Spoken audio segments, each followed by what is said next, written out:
Hey guys, in our last video we were talking about Samson, and we started to talk about the concept of the cycle of revenge, and we're going to dig a little deeper into that today as we begin to see the fruit of that happening in Samson's life and ask ourselves some questions, but also take a look at how God even worked in and through all the shortcomings of Samson and the hope that lies in that for you and me. Jump on in.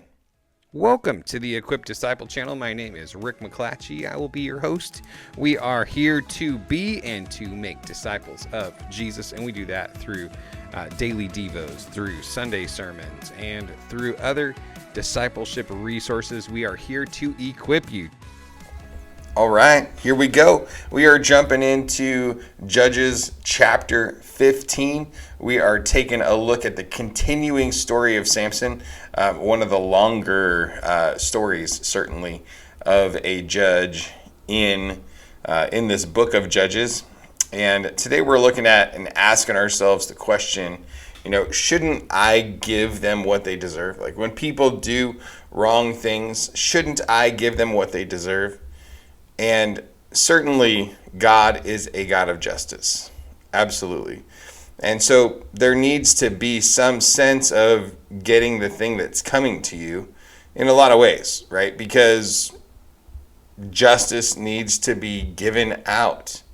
However, are you and I always the best judge? Are you and I always the best one to decide the right punishment and the right level and apply it with the right attitude and all that kind of stuff? I mean, it's even, it's revealed a lot of times, even in the way that you discipline kids, right? Because sometimes I can certainly say as a parent, there have been times where my kid has done something wrong and I have taken it personally. Like I've been personally offended that they did that thing, and it's like, that child did not have you in mind at all when they were doing that thing. So you take it all personally, get all offended, and it definitely impacts how you want to give out the penalty for that action.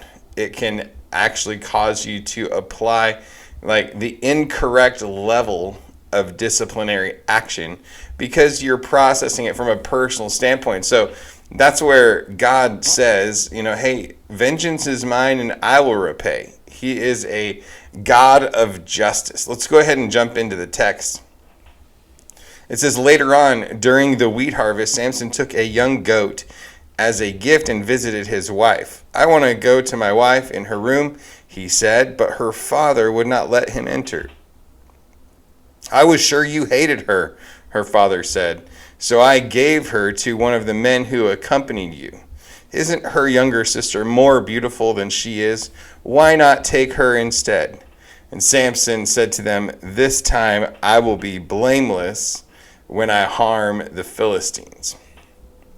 So, yikes, he has all of that stuff happen in the last chapter, and they're like, well, because she did the whole betrayal thing, where she begged him and cried and did all the manipulation, the emotional manipulation of his heart. Like, you don't even love me. You hate me. That's why you won't tell me. And he tells him, he's like, I haven't even told my parents. I haven't even told my parents about this thing. Anyways, she ends up wearing him down and he gives in. And so then she goes and tells the Philistines the meaning of the riddle.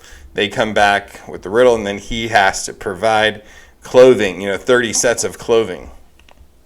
His way of doing that is to go and annihilate 30 people and take all their clothing and bring it to them and say, hey, you got what you needed. You got what you asked for. I paid my debt, right? And so that after that situation, her dad was like, well, I guess things are kind of off, girl. I guess I'm going to have to give you off to another man, because their marriages at that time were very financial and all that kind of stuff oriented. So he went out and he caught 300 foxes. So this is because of losing his wife to another man, because the father-in-law decided to do what he wanted to do. He took torches and turned the foxes tail to tail and put a torch between each pair of tails. And then he ignited the torches and released the foxes into the standing grain of the Philistines. And he burned the piles of grain and the standing grain, as well as the vineyards and olive groves. I mean, sheesh, talk about levels of, destruction happening here to their livelihood, their food sources. And then the Philistines asked, who did this? And they were told it was Samson, the Timnite's son-in-law, because he took Samson's wife and gave her to his companion. So the Philistines went to her and her father and burned them to death. And then Samson told them, because you did this, I swear I won't rest until I have taken vengeance on you. So I won't rest until I get my score settled. He tore them limb from limb and went down and stayed in the cave at the rock of Etam. The Philistines went up, camped in Judah, and raided Lehi. The men of Judah said, why have you attacked us? And they replied, we've come to tie Samson up and pay him back. Again, that language. We're going to pay him back. We're going to get even with him. We're going to pay him back for what he did to us. And then 3,000 men of Judah went to the cave at the rock of Etam, and they asked Samson, don't you realize that the Philistines rule us? What have you done to us? And his answer is, I have done to them what they did to me, he answered. I've done to them what they did to me. It's all fair, guys. I'm doing the right thing, is what he's trying to say. And they said to him, we've come to tie you up and hand you over to the Philistines. And then Samson told them, swear to me that you yourselves won't kill me. Like, okay, so he's basically being like, yeah, you can tie me up, that's fine. Just don't you be the ones that kill me. No, they said, we won't kill you, but we will tie you up securely and hand you over to them so they can do it. So they tied him up with 2 new ropes and led him away from the rock. All right, so the drama builds. When he came to Lehi, the Philistines came to meet him shouting. And the Spirit, let's check this. The Spirit of the Lord came powerfully on him, and the ropes that were on his arms and wrists became like burnt flax and fell off. And he found a fresh jawbone of a donkey, reached out his hand, took it, killed 1,000 men with it, with a donkey's jawbone. And then Samson said, with the jawbone of a donkey, I have piled them in heaps. With the jawbone of a donkey, I have killed 1,000 men. And when he finished speaking, he threw away the jawbone and named that place Jawbone Hill. It's right next to Blueberry Hill. You can see it on your next, tourist adventure, right? But no. He became very thirsty, and he called out to the Lord, you have accomplished this great victory through your servant. Must I now die of thirst and fall into the hands of the uncircumcised? So God split a hollow place in the ground at Lehi, and water came out of it. And Samson drank, his strength returned, and he revived. That is why he named it Hakor Spring, which is still in Lehi today. And he judged Israel 20 years in the days of the Philistines. So again, we kind of looked at this a little bit yesterday.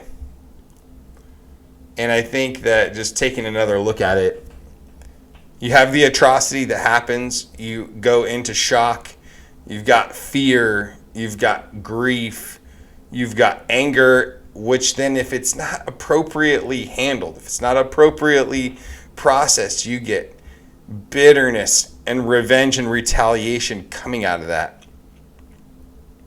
And this is the cycle that we see playing out time and time and time again. And so there's just a couple of things that stick out to me that I think are worth mentioning. It's interesting that, well, one, you can see the incredible destruction that comes when we just give ourselves over to this process of revenge, to the whole cycle of revenge. And it does not accomplish anything redemptive. It doesn't accomplish anything constructive. It merely escalates and escalates and escalates. So we started with 30, then we're up to 1,000, and it's like, at what point is enough enough? At what point have we actually communicated the thing that we're trying to communicate? At what point? And the problem is there's never any resolution to the issue. Just like, unless you jump into the cycle and you press stop, and you pull yourself out of that cycle. And I think that, the application is really good for us to think through, that there needs to be some pauses, like break that line a little bit, that circular line, those little arrows, like at some point, break the line off and just take some time to think and to pray and to process the situation before the Lord. Now, the tricky thing that we see about this particular story is how much of it God was kind of breathing on. God was kind of like using the negative, we'll say, personality traits and tendencies of Samson to bring down judgment on the Philistines, because they were a troublesome people. Like, they were doing a lot of evil. And so there was some level of God wanting to bring that judgment on the people. And so he was using Samson's tendencies to give into that whole revenge cycle to accomplish his purposes. So that's where, God can work his purposes through any kind of and all kind of situations. So I guess we shouldn't mistake the success of Samson for it being prescriptive of the best way to handle situations in our lives. That would be a tremendous mistake. Because especially as you go into the New Testament and you begin to see, Jesus talking about turning the cheek and walking the extra mile with someone, and, loving your enemies and praying for those that persecute you and all that kind of stuff. Again, it doesn't mean that if somebody's attacking you or something, you can't defend yourself, you can't do that kind of thing. Yes, absolutely, you can defend yourself, but the process of revenge, the process of getting them what they deserve, just like our title today is, shouldn't I give them what they deserve? Shouldn't I give? And that's the thing that we want to remove from that question is, no, I should not give them what they deserve. I need to allow God to give them what he determines they deserve. Because I personally don't want what I deserve. I don't want coming into my life the things that legitimately I deserve because of my sin, because of my violations of God's law. And then I thought it was interesting when he gets done with the jawbone and he throws the jawbone down and he is desperately thirsty. He cries out to the Lord and says, you know what? Are you going to give me this great victory and then just allow me to die because I'm so thirsty? And it's so powerful that God responded to him and provided for him, even though, man, you could make a case that he was being kind of demanding and not really being humble and not really approaching, the God of the universe, like it's a big deal. And so I just thought, man, what a powerful demonstration of the grace and the mercy of God over someone's life. He could have just been like, you know what, Samson, deal with it, bro. Like, you're the one that got yourself into that situation. Your anger and your rage took over and you didn't know when to stop. And then you get to the end and you're so thirsty you think you're going to die. And so, man, God is so good to help and restore us even when we are the ones that violate, that did the thing. We're the ones that got ourselves into the pickle. Like we're in the circumstance because of our own choices, and yet God comes along and he provides and he sees us through it. And he loves us and he restores us. It's powerful. It's amazing. Like, God is so good.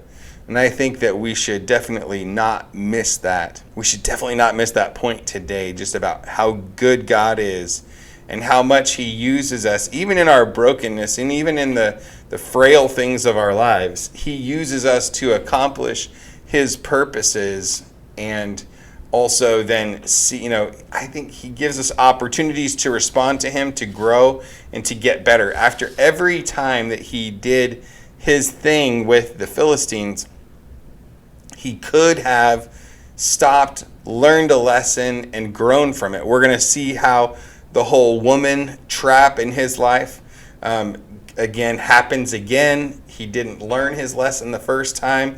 He's going to step into a trap again. He's going to see the violence thing. It's going to be a trap again. So check it out tomorrow as we jump into another video. I hope God blesses you today. I pray that he blesses you today, strengthens you, and that you are encouraged by the word of God today. So God bless you. Have a great day, and I'll see you tomorrow. Hey, if you're getting value out of these videos, if you could just make sure you hit the like button, maybe subscribe to the channel. YouTube is suggesting a video right about here for you to check out. So go ahead and check out the next video.